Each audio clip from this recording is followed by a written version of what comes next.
جو پاکستان کو جس دلدل میں پھنسا ہوا ہے جو نکال سکتے ہیں، اور وہ آپ سب آج جو پاکستان کے وکلا ہیں. تو میں سب سے پہلے 3-4 فیزز میں بات کروں گا. پہلی چیز کہ جو پاکستان کا آج کرائسس ہے، اگر آپ کسی اکانومسٹ سے پوچھ لیں، کسی جو پولیٹیکل اکانومی سمجھتا ہے اس سے پوچھ لیں، اس ملک کی تاریخ میں اتنا بڑا کرائسس نہیں آیا جو آج آ چکا ہے.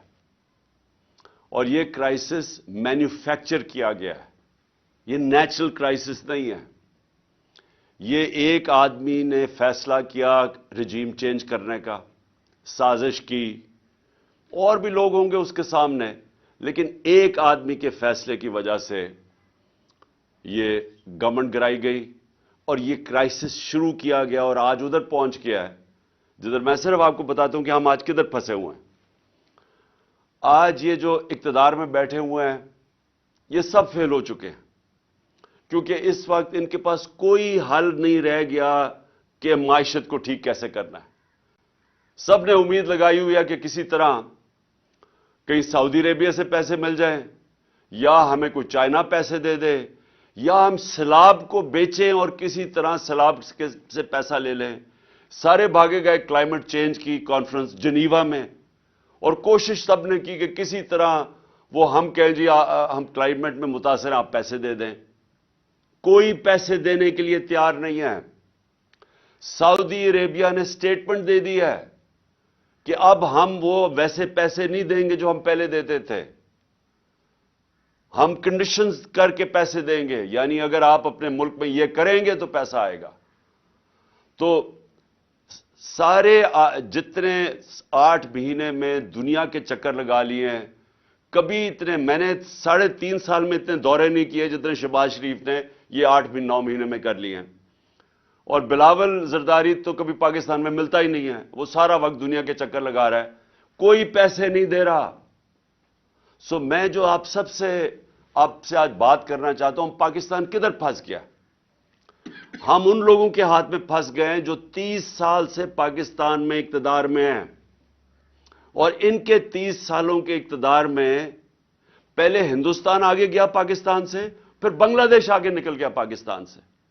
آپ سب کو پتا ہونا چاہیے کہ ڈاکٹر عشرت حسین اپنی کتاب میں لکھتے ہیں کہ 90 کی دہائی تک پاکستان کے سارے اکنامک انڈیکیٹر سارے بر صغیر میں سب سے آگے تھے. جب سے یہ 2 خاندان آئے ہیں، ان کی دولت میں مسلسل اضافہ ہوتا گیا. یہ پاکستان کے امیر ترین خاندان بن گئے ہیں اور ان کا پیسہ باہر پڑا ہے. لیکن پاکستان آہستہ آہستہ ڈوبتا گرتا آج ادھر پہنچ گیا ہے کہ ہمارے پاس اس ملک کی تاریخ کے سب سے کم ریزروز رہ گئے ہیں. ہم ادھر کھڑے ہیں جدھر آج دنیا پریڈکٹ کر رہی ہے کہ پاکستان میں سری لنکا کا سچویشن آنے لگا ہے. ہمارے آج وہ حال ہے، آج بزنس کمیونٹی سے پوچھیں کہ آج پاکستان کدھر کھڑا ہے. اس ملک کی تاریخ میں کوئی تصور نہیں کر سکتا تھا کہ ہم اتنا نیچے جا سکتے ہیں. آج ہمارے پاس LCs کھولنے کے پیسے نہیں ہیں، اور خوف یہ ہے کہ جس طرح سری لنکا میں آخر میں تیل کے لیے پیسے نہیں بچیں گے جب تک کہ کوئی پیسہ نہ دے. اور پیسہ کس نے اب دینا ہے؟ کوئی باہر سے پیسہ دینے کے لیے تیار نہیں ہے.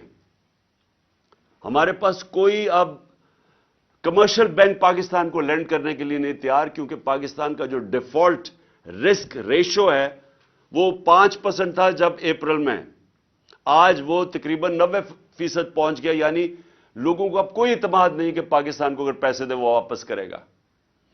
اور IMF اب پیسے تب دے گا جب ہم ان کی شرائط مانیں. ان کی شرائط اب یہ ہیں کہ ہر چیز اب مہنگی ہونے لگی ہے. اگر ہم شرائط مانتے ہیں تو اگر آج 50 سال میں سب سے زیادہ مہنگائی ہے تو ان کی شرائط مانگیں گے تو یہ مزید اور مہنگائی 50% اور بڑھ جائے گی. ہر چیز مہنگی ہوگی کیونکہ روپیہ گرے گا، اور جب روپیہ گرے گا تیل مہنگا، ڈیزل پٹرول کی قیمتوں میں، بجلی کی قیمتوں میں مزید اضافہ. اور اس کے علاوہ جو بھی ہم سمجھتے ہیں کہ جو बिजनेसेस जो इंटरेस्ट रेट है वो स्क्वीज होती जाएंगी, बेरोजगारी बढ़ रही है, फैक्ट्रियां बंद हो रही हैं। सो इसलिए जिधर आज हम खड़े हैं, मैं अब आप सबके सामने कहना चाहता हूं कि सिर्फ एक तरीका है निकलने का, और बाकी चीजें आप कई कर सकते हैं, लेकिन सबसे पहले एक तरीका है, और उसमें आप सबकी इस मुल्क को अब मदद है, और वो है rule of law. Rule of law का मतलब यह है कि एक मुल्क के अंदर जो इंसाफ का निजाम है उसके ऊपर लोगों को इत्मीनान हो, उस मुल्क में कमजोर और ताकतवर के लिए एक ही कानून हो, इसको रूल ऑफ लॉ कहते हैं। मेरे नबी सल्लल्लाहु अलैहि वसल्लम ने मदीना की रियासत में, और याद रखे हमें हुक्म है अल्लाह का कि उनकी सुन्नत पे चलो, उनकी जिंदगी से सीखो। क्यों अल्लाह ने हुक्म किया था? कि उनसे बड़ा कोई कामयाब इंसान आया ही नहीं है, इस दुनिया में ना आ सकता है।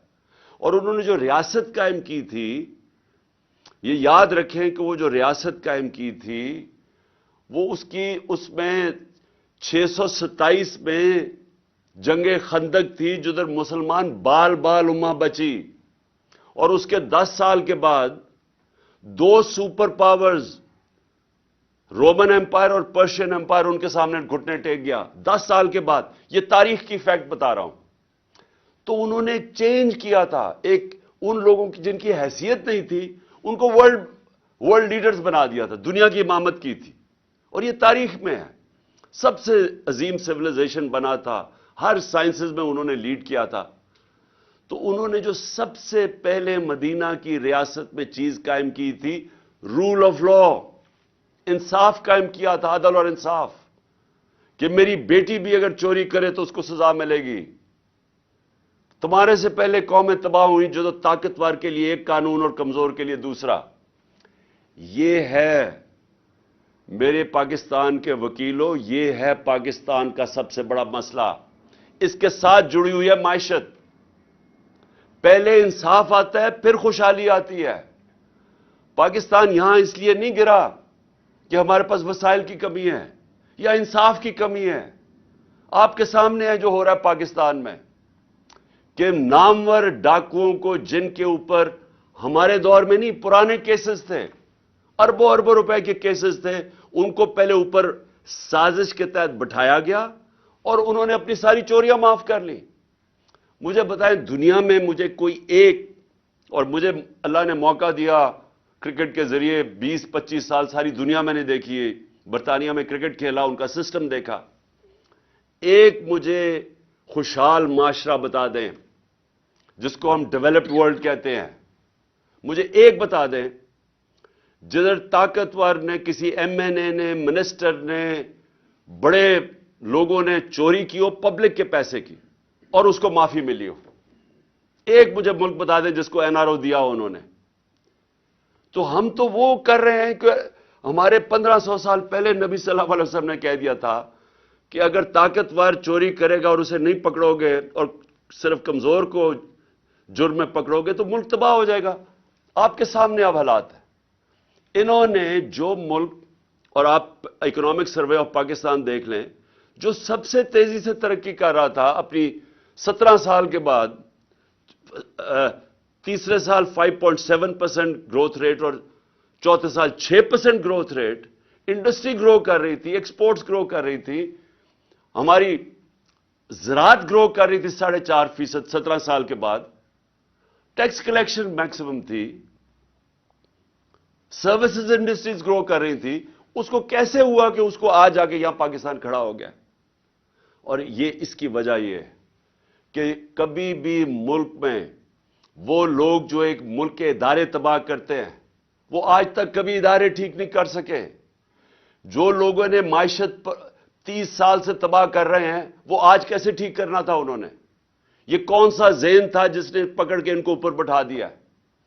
तो आज अब आगे का रास्ता मैं आपको बताता हूं। आगे का रास्ता भी आपके हाथ में है। ये स्ट्रगल है पाकिस्तान की रूल ऑफ लॉ, ताकतवर को कानून के नीचे लेके आना, किसी को एनआरओ नाम देना। जब तक लोगों को हमारे इंसाफ के निजाम के ऊपर एतमाद नहीं होगा, खुशहाली नहीं आने लगी, इससे नहीं निकलने लगे। और मैं आज आपको कहूं, क्योंकि मैं सबसे बेहतर بیرون ملک پاکستانی کو جانتا ہوں. سب سے زیادہ انہوں نے میری مدد کرکٹ کے زمانے سے ان کو جانتا ہوں. اس کے بعد جب شوکت خان اب بنائے تو انہوں نے سب سے زیادہ مدد کی. نمل یونیورسٹی تو انہوں نے مدد کی. ابھی سیلاب کے لیے پیسے اکٹھے کیے تو آدھا پیسہ ادھر سے آیا, آدھا اس لیے نہیں آ سکا کیونکہ سسٹم نہیں تھا ہمارے پاس وہ پیسے ریپیٹریٹ کرنے کا, نہیں تو اس سے بھی زیادہ آنا تھا. اور آج سب سے جو ہمارے زمانے میں جو چیز, ایک تو ایکسپورٹس ہم نے بڑھائی, دوسری ریمیٹنسز. ہمارے زمانے میں ریکارڈ ریمیٹنسز آئی ہیں. جب ہم 2018 میں آئے تھے تو $19 ارب ریمیٹنسز تھی. ہم جب گئے ہیں 3.5 سال کے بعد تو $21 ارب کی ریمیٹنسز تھی اور بڑھ رہی تھی. تو یہ جو آپ کا اثاثہ, یہ یاد رکھیں, اب کوئی اس ملک کو نہیں نکالے گا اس دلدل میں سے سوائے بیرون ملک پاکستانی. یہ اگر ہم نے اس سے نکلنا ہے, اب یہ جو بھی آج آپ کو کوئی کہہ رہا نا دنیا کا بہترین اکانومسٹ لے آئیں, وہ مجھے سمجھائے کہ ہمارا جو ڈالر گیپ ہے وہ کیسے پورا ہوگا. ہمارا مسئلہ کیا ہے کہ ہم نے کبھی ایکسپورٹس کے اوپر زور ہی نہیں لگایا. نون لیگ کے پچھلے 5 سال میں ایکسپورٹس بڑھی نہیں. جب یہ 99 میں گئے تھے تب بھی ایکسپورٹس نہیں بڑھی. تو جب دولت ہی نہیں آ رہی, ڈالرز نہیں آ رہا, تو ملک خوشحال کیسے ہونا ہے. تو ہم نے ایکسپورٹس کو تو بڑھانا ہے لیکن وہ ٹائم لگے گا. تو جو سب سے جو چیز کر سکتے ہیں بیرون ملک پاکستانیوں کی ریمیٹنسز اور انویسٹمنٹ لے کے آنی ہے. یہ اصل بات سمجھیں. ابھی تک وہ ریمیٹنسز بھیجتے ہیں, انویسٹمنٹ نہیں بھیج رہے. جب ان کے پلاٹس کے اوپر قبضہ ہو جاتا ہے, کیونکہ یہاں قبضہ گروپ پھیل رہے ہیں اور رول آف لا نہیں ہے, تو وہ سرمایہ کاری کیسے کریں گے. تو آپ سب وہ کمیونٹی بیٹھی ہے جو بات سمجھتی ہے میں کیا کہہ رہا ہوں. میں نے آج تک کبھی برطانیہ کے اندر جتنی میری 20-25 سال زندگی گزاری, کبھی کسی قبضہ گروپ کا نام نہیں سنا. میں نے یورپ میں کبھی قبضہ گروپ نہیں سنے. امریکہ میں کمیونٹی کبھی قبضہ گروپ نہیں ہے. یہ مڈل ایسٹ میں آ جائیں, یہاں جو آپ کے ورکرز ہمارے جو وہاں کام کرتے ہیں, کبھی سعودی عربیہ میں سنا ہے قبضہ گروپ ہے, کبھی دبئی میں سنا ہے قبضہ گروپ ہے. کیوں جا کے پاکستانی یہاں فیکٹریاں نہیں لگاتے, دبئی میں چلے جاتے ہیں, سعودی عربیہ میں چلے جاتے ہیں, ملیشیا میں فیکٹریاں لگا دیتے ہیں. کیوں پاکستانی یہاں سے مر کے نکلتے ہیں باہر, کئی دفعہ فراڈلنٹ ویزے لے کے, لیکن وہاں جا کے خوشحال ہو جاتے ہیں. برطانیہ میں, یورپ میں کیوں جاتے ہیں؟ کیونکہ وہاں رول آف لا ہے, وہاں ان کی محنت کو پھل ملتا ہے. یہاں کیا ہے کہ سارے چور اوپر آ کے بیٹھ گئے ہیں. ہر پاکستان کا بڑا بڑا ڈاکو آج بڑے بڑے عہدوں پہ بیٹھ گیا اور لیگلی اپنے کیسز معاف کروا رہا ہے. یعنی قانون انہوں نے پاس کیا اسمبلی میں جس کی کوئی پریسیڈنس نہیں ہے ڈیموکریسیز میں. اس کا کوئی مثال نہیں ہے کہ بیٹھ کے انہوں نے ایک شک بائی شک نیب کے اندر چینجز کیے ہیں جسے ایک منٹ سے بچ گیا. اور چوریاں, میں پھر سے ریپیٹ کرتا ہوں, یہ جو کرپشن ہمارے دور کے نہیں ہیں, یہ پرانے ہیں. یہ ان کے اپنے دور کے سارے کیسز ہیں جو انہوں نے معاف کروا لیے. اب پہلے مشرف نے معاف کیے, اب جنرل باجوہ نے ان کو پورا موقع دیا NRO2 دینے کا. اب میرا سوال یہ ہے کہ جب تک ہم سب مل کے اس رول آف لا کے لیے جنگ نہیں لڑیں گے, یہ جہاد ہے. انصاف کے لیے تو سارے اللہ کے پیغمبروں نے حکم دیا تھا. جو جہاد, یہ جہاد کا کانسیپٹ کیا ہے؟ جہاد کا ہر کوئی جہاد کہتا ہے. جہاد کی سب سے بڑی چیز ہے ناانصافی, ظلم کا مقابلہ کرنا جہاد ہے. حضرت علی کا قول ہے کہ کفر کا نظام چل جائے گا لیکن ناانصافی اور ظلم کا نظام نہیں چل سکتا, اس لیے پاکستان کا نظام نہیں چل رہا. تو جب تک ہم مل کے مقابلہ نہیں کریں گے کہ یہ جو لوگ طاقتور اوپر آ کے بیٹھ گئے ہیں اور قانون سے اوپر اپنے آپ کو کر لیا, یہ کیسے ہو سکتا ہے کہ ایکس پرائم منسٹر, سب سے بڑی پارٹی کا ہیڈ, میں اپنی FIR نہیں رجسٹر کروا سکا. مجھے بتائیں, عام آدمی جو آتا ہے محنت کر کے اوورسیز پاکستانی اور پاکستان میں انویسٹمنٹ کرتا ہے, اس کا طاقتور سے ٹاکرا ہو جائے تو اس کو کون بچائے گا؟ مغرب میں اس کو بچاتے ہیں. ان کا جو لا ہے وہ پروٹیکٹ کرتا ہے کمزور کو, جس کو انصاف کہتے ہیں. حضرت ابو بکر جب خلیفہ بنے पहले तो नबी सल्लल्लाहु अलैहि वसल्लम ने सबसे पहले अदल और इंसाफ कायम किया मदीना में। हजरत अबू बकर खलीफा बने, उनकी पहली स्टेटमेंट सुन लें कि कमजोर और ताकतवर को मैं कानून के सामने एक बराबर करूंगा, इंसाफ कायम करूंगा। हजरत उमर खलीफा बने, सबसे पहले उन्होंने कहा कि मैं इंसाफ कायम करूंगा। हजरत अली की पहली स्टेटमेंट पढ़ लें, इंसाफ कायम करूंगा। बड़ी देर के बाद उमर बिन अब्दुल अजीज आए, उसके कई सालों के बाद उन्होंने सबसे पहले इंसाफ कायम किया। देखिए, इंसाफ का जो निजाम होता है, जिस तरह नेल्सन मंडेला ने कहा कि अगर आपने गुर्बत कम करनी है तो इंसाफ कायम करो।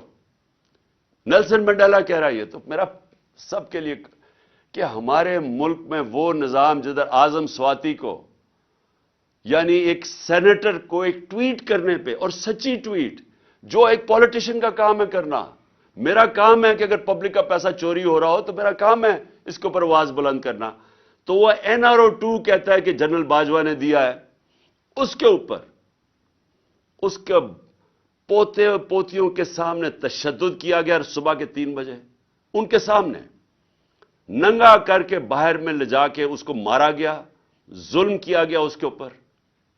उसके बाद फिर उसके ऊपर 30 केसेस किए गए। मैं अपना केस FIR नहीं रजिस्टर करवा सका, लेकिन उसके ऊपर सारे पाकिस्तान में, कोयटा में, सिंध में, कोयटा की सर्दी के अंदर एक कंबल के साथ उसको रख दिया। यानी एक 75 साल के आदमी से एक ट्वीट के ऊपर यह हुआ है। इसका मतलब कि वो इतना बड़ा फिरौन था कि इस मुल्क में वो इतना कानून से ऊपर था कि आप एक उसकी तनकीद नहीं कर सके। सारी मगरब में पाकिस्तान की बदनामी हुई, सारे अखबारों के अंदर आया कि पाकिस्तान के सेनेट को इस तरह किया गया, कस्टोडियल टॉर्चर की गई। उससे पहले शहबाज गिल, फिर ये जो अरशद शरीफ से हुआ। तो ये तो हमारी लीगल कम्युनिटी की सबसे पहले जिम्मेदारी थी कि हम इसके ऊपर स्टैंड लें।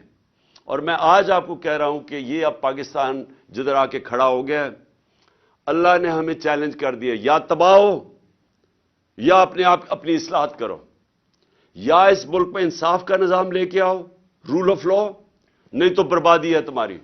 कोई पैसे देने के लिए तैयार नहीं है। अभी शहबाज शरीफ की वीडियो जरा देखें, सारे हिंदुस्तान के चैनल्स पे चली है कि जी हिंदुस्तान से तो जी बड़ा, हमारे से बड़ी 3 हमने जंगें लड़ी और हमें मार पड़ गई, हमें तो दोस्ती करनी चाहिए, हमें तो जनाब हमने तो अपना सबक सीख लिया है।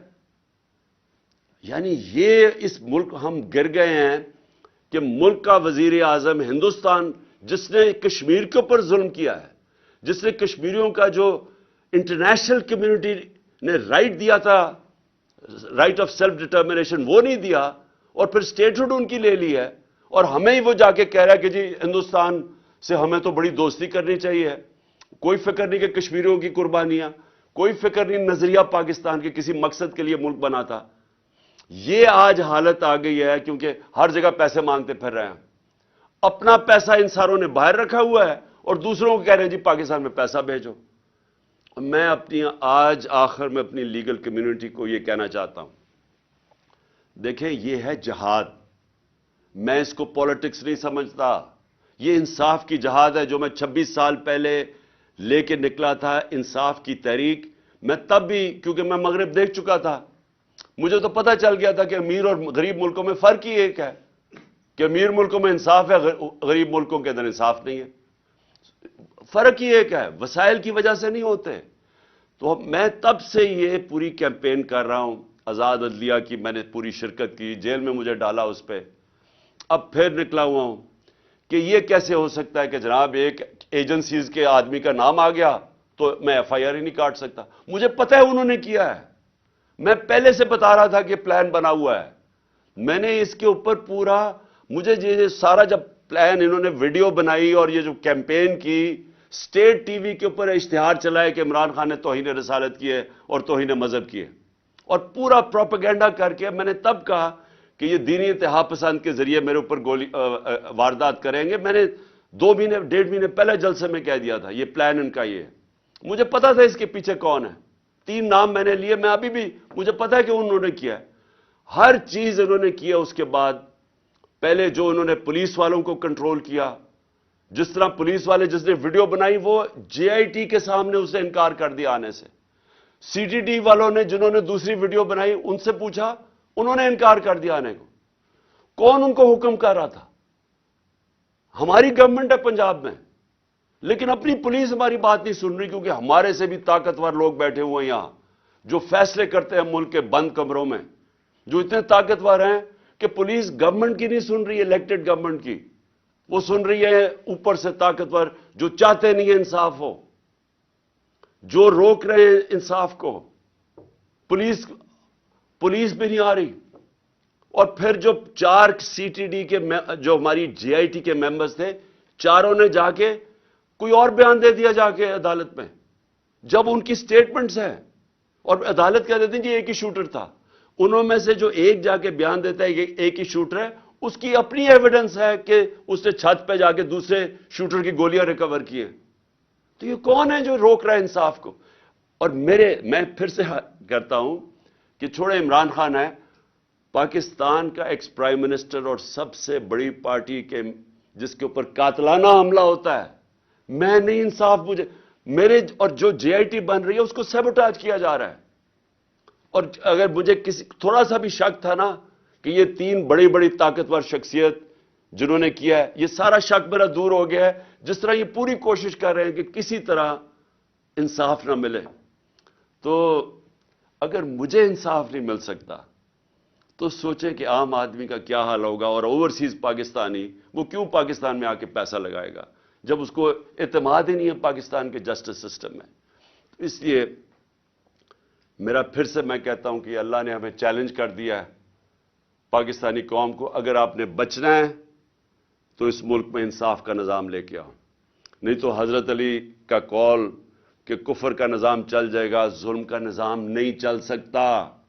यह निज़ाम नहीं चल सकता। अब आगे कोई पैसे देने के लिए तैयार नहीं है। सैलाबों को बेचते रहे हैं पैसे लेने के लिए। उससे पहले हम जी दहशतगर्दी की जंग लड़ रहे हैं, हमें पैसे दो।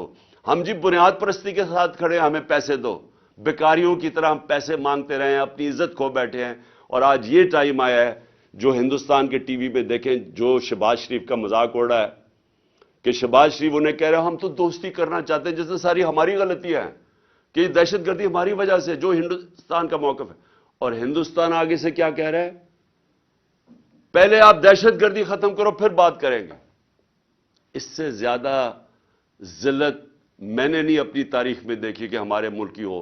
और ये आगे अगर हमने अपने आप को ना इस्लाह किया तो मुझे खौफ है कि आगे मजीद हमारे मुल्क के वो इम्तिहान आने वाले हैं जो बर्दाश्त नहीं कर सकेंगे। बहुत बहुत शुक्रिया। पाकिस्तान जिंदाबाद।